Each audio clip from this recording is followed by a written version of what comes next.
আসসালামু আলাইকুম। আমাদের বাংলাদেশে যে এই মুহূর্তে একটি যৌথ বাহিনীর অভিযান চলমান রয়েছে, সেটির নাম দেওয়া হয়েছে ডেভিল হান্ট। ডেভিল হান্ট বলতে বোঝায় শয়তান শিকার। সেই শয়তান শিকারে নেমেছে যৌথ বাহিনী। এই যৌথ বাহিনীর শয়তান শিকারের অভিযানকে অনেকে অনেক রকমভাবে আখ্যায়িত করছেন। এ নিয়েও মোটামুটিভাবে বিতর্ক রয়েছে।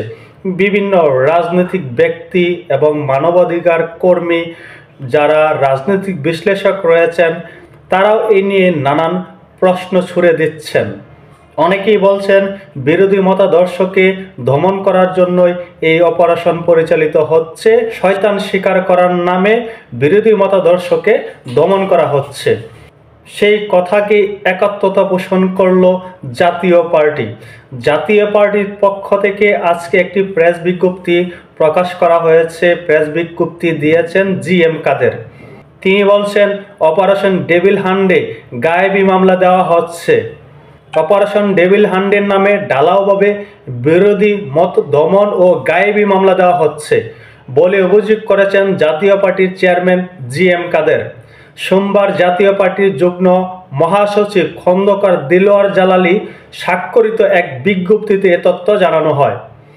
বিবৃতিতে জাতীয় পার্টির চেয়ারম্যান অভিযোগ করেন, জাতীয় পার্টির উপর জুলুম নির্যাতন চলছে, নেতাকর্মীদের বিরুদ্ধে মিথ্যা মামলা দেওয়া হচ্ছে, গ্রেপ্তারকৃতদের জামিন দেওয়া হচ্ছে না, রাজনৈতিক কর্মসূচি পালনেও বাধা দেওয়া হচ্ছে বলে অভিযোগ করা হয় বিবৃতিতে। এসব ঘটনার নিন্দা জানিয়ে হয়রানি বন্ধে সরকারের প্রতি আহ্বান জানিয়েছেন জাতীয় পার্টি। এই বিবৃতিতে একটি বিষয় স্পষ্ট, সেটি হলো ডেভিল হান্ট নামে যে অপারেশন চলছে যৌথ বাহিনীর, এটি বিরোধী মতাদর্শকে দমন করার জন্যই করা হচ্ছে এবং বিরোধী মতাদর্শের মানুষের উপরে জুলুম করা হচ্ছে, গায়েবী মামলা দেওয়া হচ্ছে। এখন কথা হলো জিএম কাদেরের কথা কি, বিবৃতি কি এই অন্তর্বর্তী সরকার বা আইন শৃঙ্খলা বাহিনী পাত্তা দেবে? তারা তো আওয়ামী লীগ সরকারের সহযোগী। আওয়ামী লীগ সরকারকে বলা হয় স্বৈরাচার সরকার। শুধু তাই নয়, সাবেক প্রধানমন্ত্রী শেখ হাসিনাকে এখন বাংলাদেশে সাবেক প্রধানমন্ত্রী বলা যায় না, তাকে স্বৈরাচার ফ্যাসিস্ট বলতে হয়।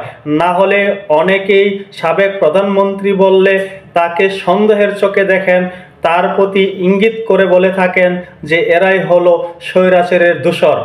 এখন জাতীয় পার্টি কিন্তু 90 সালেই স্বৈরাচারের খেতাব পেয়েছিল, পরবর্তীতে 24 সালে এসে আওয়ামী লীগ পেল স্বৈরাচারের খেতাব। এখন দুই স্বৈরাচার মিলে যদি বিবৃতি দেয়, সেই বিবৃতি কি অন্তর্বর্তী সরকার কর্ণপাত করবে? এই যে জিএম কাদের যে বিবৃতিটি দিয়েছে, প্রেস বিজ্ঞপ্তি দিয়েছে, এটি নিয়েও আজকে বা কালকে আমরা দেখব যারা বৈষম্য বিরোধী ছাত্র আন্দোলন নেতারা রয়েছেন বা অন্তর্বর্তী সরকারে যারা রয়েছেন, তারা ব্যাপক সমালোচনা করবেন এবং জিএম কাদেরের এই প্রতিবাদমূলক বিজ্ঞপ্তিটির কারণে তাকে আবার হেনস্থাও করা হতে পারে।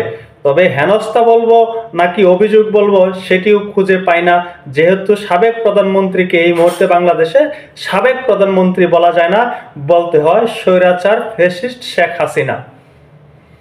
দেখা যাক এই যে বিতর্ক শুরু হয়েছে ডেভিল হান্ট নিয়ে, এর পরিণতি কি হয়, কোন দিকে যায়।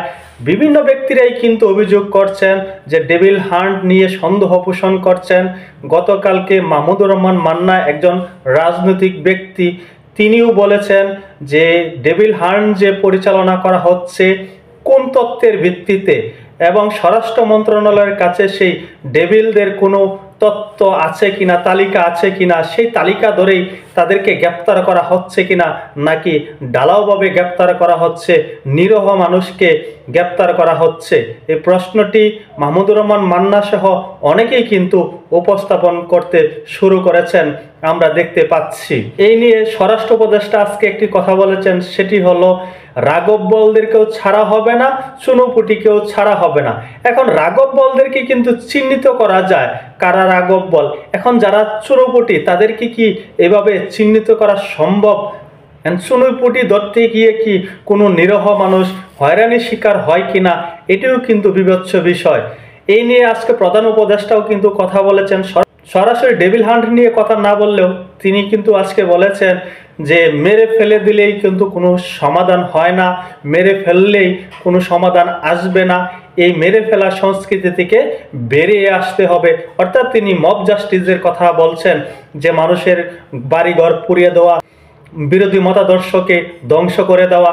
তিনি বলছেন যারা বিরোধী মতাদর্শে আছে তাদেরকে বোঝাতে হবে, তাদেরকে বলতে হবে তোমরা পূর্বে যা করেছো ভুল করেছো, ভুল থেকে শিক্ষা নেও, তোমরা সঠিক পথে আসো। এখন প্রধান উপদেষ্টা যে কথাটি বলেছেন এটির সাথে আমি একত্রতা পোষণ করি। তিনি খুব সুন্দর একটি কথা বলেছেন, যারা ভুল করেছে তাদেরকে ভুল শুধরে দেওয়ার জন্য, তাদের ভুল ধরিয়ে দেওয়ার জন্য কাজ করা প্রয়োজন, তাদেরকে মনিটরিং করা প্রয়োজন, তাদেরকে সেই ভুল পথ থেকে বেরিয়ে আসার সহযোগিতা করা প্রয়োজন। কিন্তু যারা মব জাস্টিস করছেন বা এই চুনোপুটির নামে যদি কোনো সাধারণ মানুষ বা সাধারণ চুনোপুটিরা হয়রানি হয়, তাহলে আমাদের বাংলাদেশের চিত্র বহির্বিশ্বের কাছে খুবই নেতিবাচক হিসেবে প্রমাণিত হবে। তবে যে অপারেশনটি চলছে এখানে সেনাবাহিনী জড়িত, আমাদের সেনাবাহিনীর প্রতি অগাধ শ্রদ্ধা এবং ভালোবাসা রয়েছে।